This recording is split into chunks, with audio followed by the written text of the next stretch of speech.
They're greeted by 15 people talking simultaneously while kids run around in circles. Overwhelmed, they turn to their partner and say, "Can we find a quieter spot? This is suffocating me." The next time the inclusive spouse suggests, "Let's go to my mum's house," the exclusive spouse's response is clear. "Send your mum my regards. I'll drive you there, but I'm not going in." It's not that they dislike the mother-in-law, they were just raised in a different environment with a completely different dynamic. Finding balance. The key here is understanding and respecting each other's background. Marriage is about compromise, and navigating these differences requires patience, communication, and a willingness to adapt. Whether it's about family styles, habits, or traditions, the goal is to create a dynamic that works for both of you. Now let's flip the scenario. Imagine an inclusive family member visiting the home of someone from an exclusive family. The dining table has 4 chairs. Everything is arranged as if it were a formal meeting. On the table, there are only 2 plates, a jar of light jam, a pot of hot water, and 2 slices of toast. The children are calm, seated, and politely say, "Good evening, Uncle." For the inclusive guest, this is terrifying. What do you mean, just this? Where's the food? Where's the chaos? These differences might seem small, but they can lead to big conflicts. Families come from different schools, and this requires respect. Each style has its value, but it's essential to understand that they operate differently. Learning to deal with these differences is crucial to avoiding tension in marriage. The school of strong women versus the clan of alpha wolves. Let's talk about another fascinating dynamic, the school of strong women and the clan of alpha wolves. Today, many women have discovered that they don't need men to survive. They are dynamic, independent, entrepreneurial, and dominant. They lead, make decisions, and excel in various fields. In colleges and universities, women already outnumber men, and that's something to celebrate. Glory to God for women like this. I call this group the Clan of Dianas. These women are natural leaders with matriarchal characteristics. They organize, guide, and govern. Let me give you an example. Imagine a strong woman saying to her husband, "Honey, I want to renovate the house. I'm going to close that window, open another here, replace the door, and install glass. I already bought the materials and the contractor starts on Monday. What do you think?" The husband, realizing the decision has already been made, responds, "I think it's all out of my hands, Diana." Now let's talk about the clan of alpha wolves. There are still men who take on the role of absolute leaders in the family. These men raise their sons to be passive, following their example, and raise their daughters to be submissive like their mothers.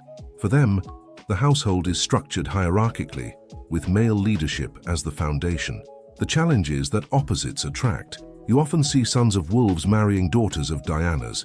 This creates a challenging scenario.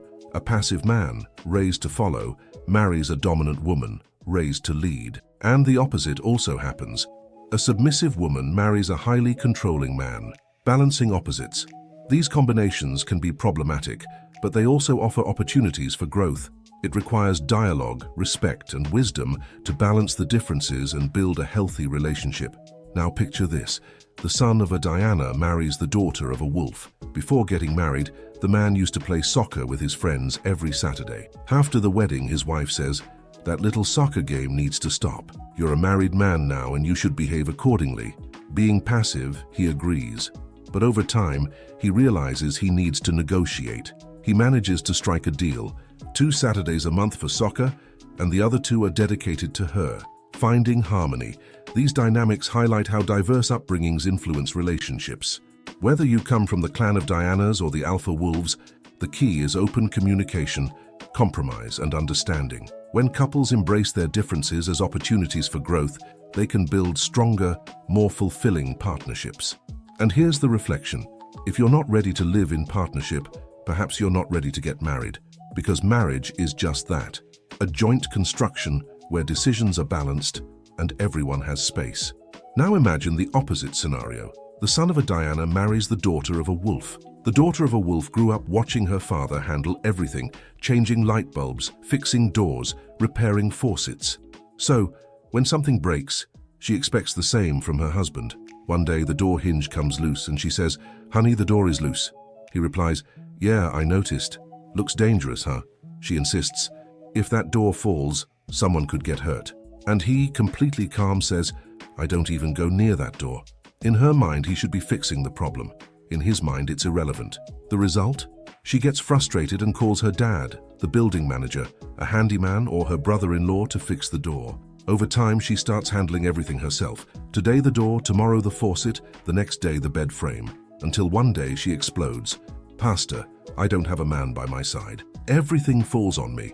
And I explain, "You do have a man, but he's the son of a Diana and you were expecting a wolf." Understanding where your spouse comes from is essential.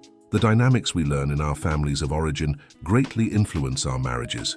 Different upbringings, same challenges. For example, imagine a woman raised in a home where everything was impeccable. Slippers in their place, books aligned, everything clean and organized. Marries a man who grew up in chaos. In his house, broken toys were left lying around. Nothing was thrown away and disorder ruled. When she comes home and sees his mess, she thinks, "Josaphat, what have I done?" Or the reverse, a man raised in a household where his mother, grandmother, and aunts were amazing cooks, marries a woman who doesn't even know how to make coffee. He comes to me and says, "Pastor, this woman can't cook." And I ask him, "Was that important to you before you got married?" Often they hadn't even considered it. These seemingly small differences lead to big conflicts, from how the house is organized to basic issues like bathroom habits. I've heard husbands complain that their wives don't close the toilet lid, and wives complain that their husbands can't aim properly. Of course, these issues seem trivial, but when they pile up, they become significant problems. The root of the problems today, the biggest issue in marriages, isn't the differences themselves, but the poor way these situations are handled. People often don't stop to reflect on what they learned in their families of origin. How was money managed? What were the examples of fidelity, companionship, or parenting in the home they grew up in? If we don't reflect on these things, we bring the same behaviors into our marriages without questioning whether they're healthy or functional. And worse, when we try to solve problems, we often act the same way our parents did, repeating cycles that aren't always ideal. Marriage as a growth opportunity. Marriage is an opportunity to break these cycles. It's about growing together, learning to respect differences and finding balance. It doesn't matter if you're a wolf or a son of Diana. What matters is building a home where both partners feel valued and at peace. By identifying these differences early and working to understand them, couples can avoid unnecessary conflicts and create a stronger foundation for their marriage. Respect, communication, and intentional effort are the keys to making it work. The big question in marriage isn't about choosing the wrong person. Most of the time, people choose the right person but behave the wrong way with them. This is a common mistake. Let me tell you a story.